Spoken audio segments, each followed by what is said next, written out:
Hey, it's Senthil here. Welcome to the Business and Society podcast.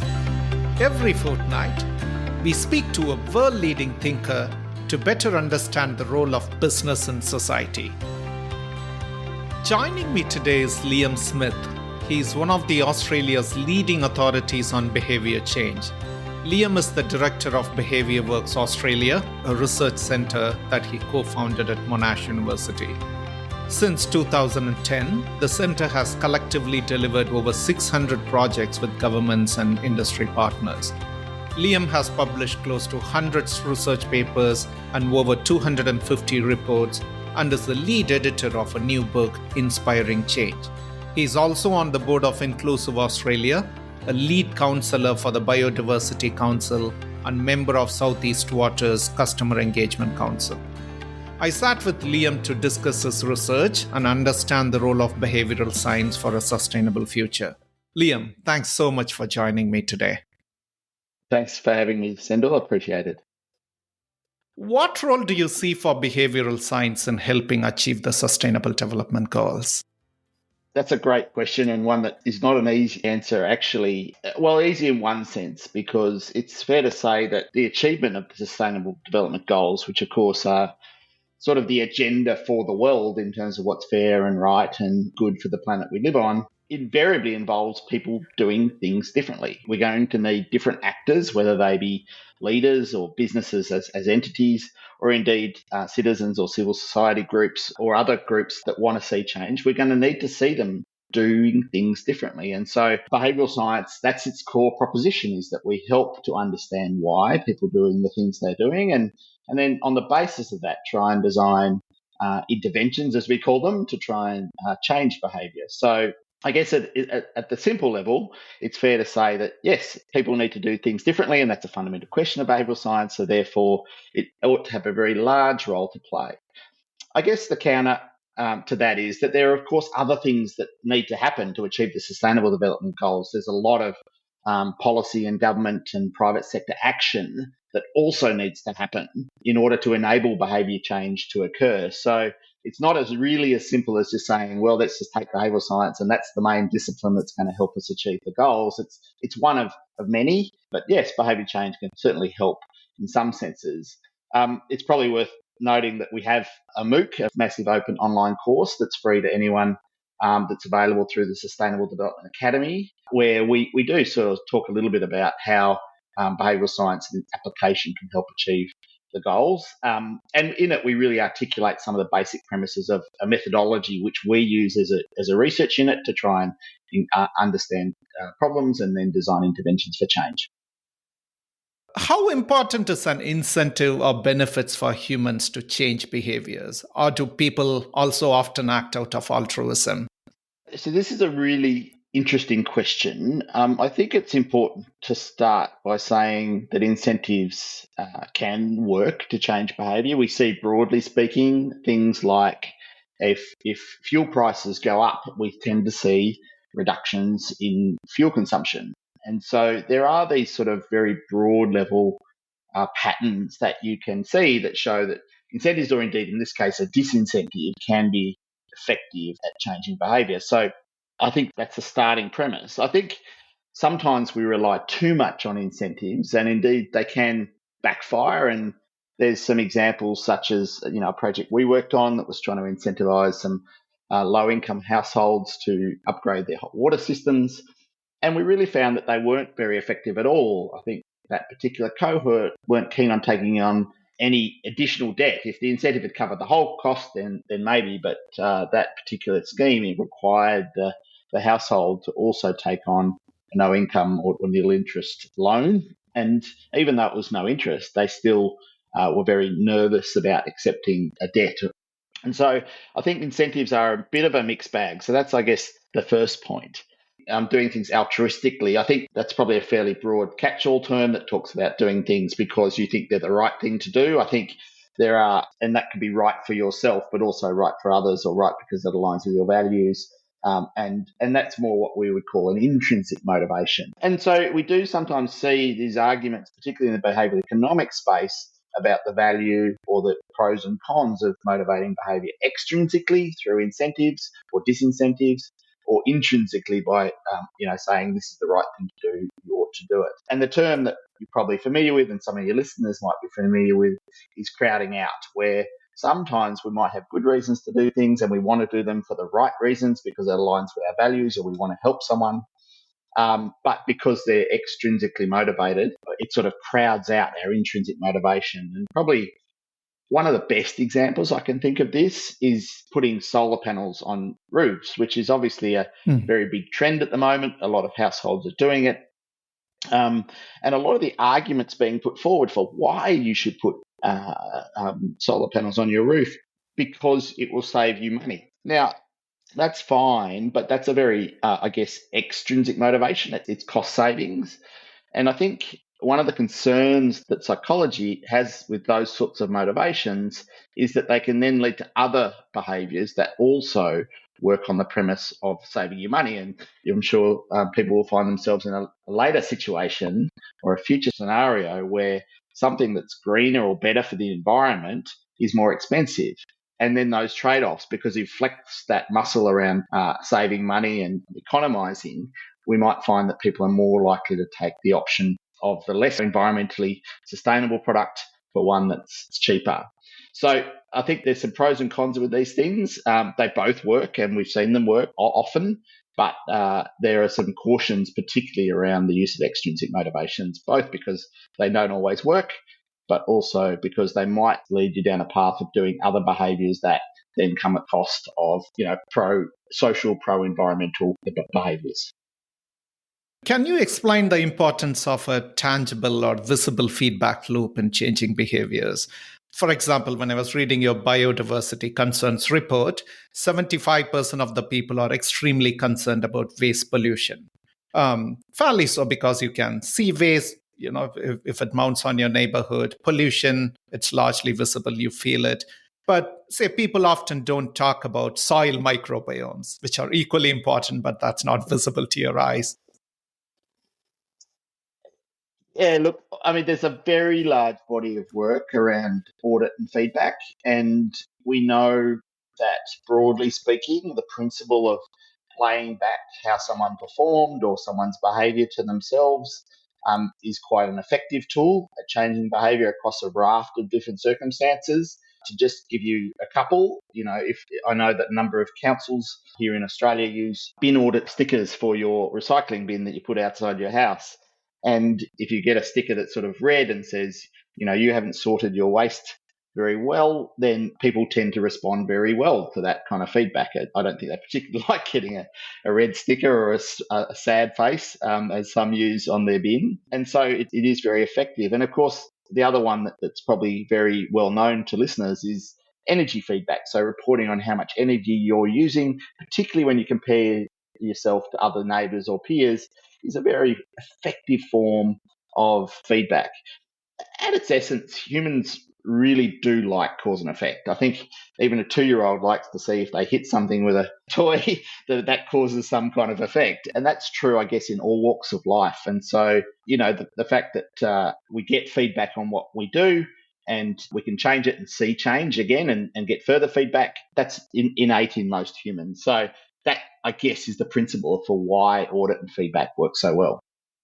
What are one or two key ethical issues that sustainability leaders should keep in mind when they use behavioral approaches in their sustainability programs? I ask because businesses like social media companies have been widely criticized for using insights from behavioral science. Such practices are seen by many as unethical.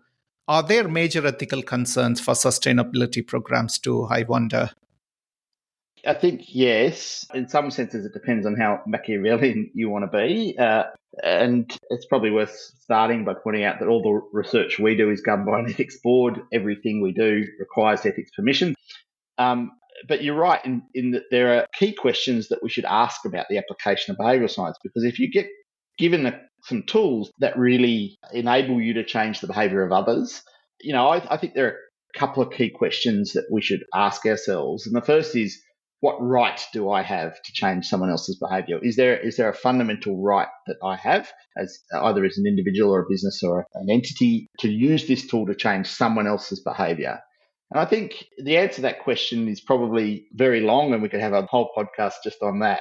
But I think if it's in line with the Sustainable Development Goals or the law or norms of the day or expectations of the day, then, and particularly the first two, which is kind of a globally, particularly SDGs, which are a globally agreed agenda for what's right and what we ought to do, then I think we have a bit more license with that first question of, do I have the right to change behaviour? Is kind of, I think, answered by the fact that there are agreements, whether they be laws or policies or international agreements such as the SDGs. Then I think we do have the right to change others' behaviour. And of course, that's what government and other entities do all the time anyway. The second, I think, really key ethical question, where it probably gets a bit grayer, is, do I have the right to use any tool to do it? And any intervention type or tool. And I think that's where, we can land ourselves in some hot water. An example we use in some of the training we do is a situation where, we were working down at Port Campbell National Park, which is where the 12 Apostles are on the southern coast of Victoria. That issue there was that people were wandering off the track, and it was quite dangerous. It was damaging vegetation, but also it was quite dangerous because people have fallen and it's very steep and indeed been killed by doing so.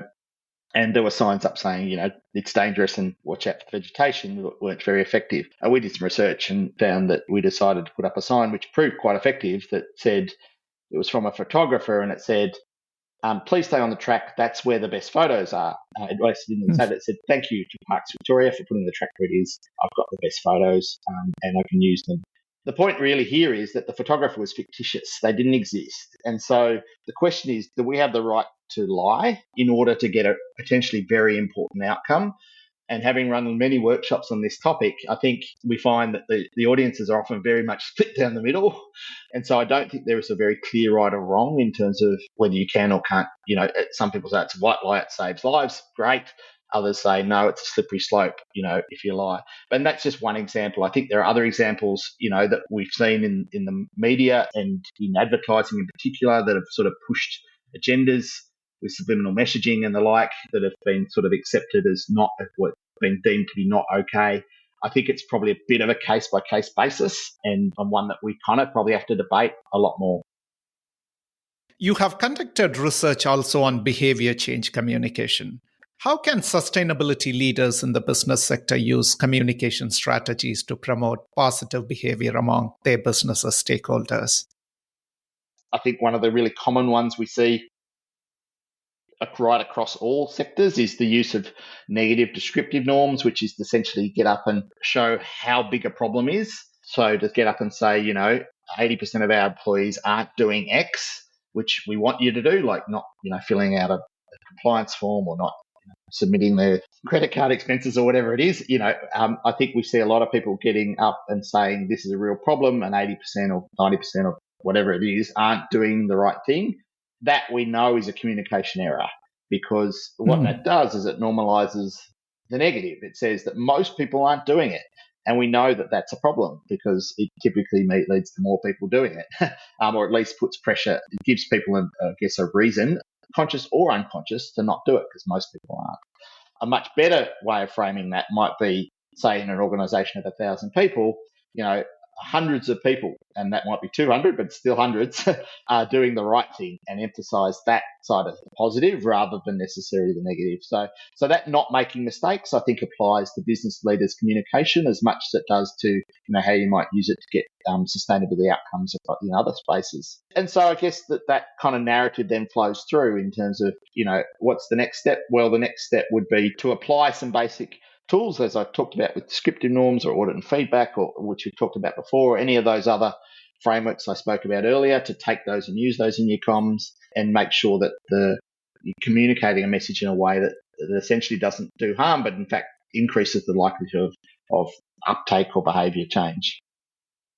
That's revealing, Liam. Many of the narrative we hear today is, mostly negative, isn't it? Climate change is going to cause X number of people to lose their livelihoods, etc. So what you just said is a big pivot to the way the entire world thinks about changing society's thinking. It's actually an interesting one, Senthil, because I get a lot of feedback from organisations I talk to, or particularly lobby groups that I talk to, because they really focus on emphasising the negative. So if you imagine you're a campaigner around domestic violence, one of the very common narratives is that, one woman per week dies at the hands of a former or current partner. And that sort of essentially is a very powerful narrative and really does get attention and leads to policy change, essentially. It's a key driver for policy change, which is a great outcome. The behavioural science, and this is not to discredit that kind of line of thinking, would say we also should probably counter that with an argument around some of the good things that people are doing. Like most men, or not counter it, probably also include messaging that says most men are doing the right thing and most men don't do this. And most partners do treat their partners respectfully. And so I think, there's often this bit of debate and tension, and we see it in the environment space all the time. We've lost so many forests and we've lost so many species. I get the powerfulness of that message, but in some ways it can lead to momentum, which can be a problem. The world seems fragmented by the proliferation of social media and ideological polarization. Do you think it is still possible to mobilize communities towards a common challenge against humanity, like climate change? Well, I mean, yes, I would hope so.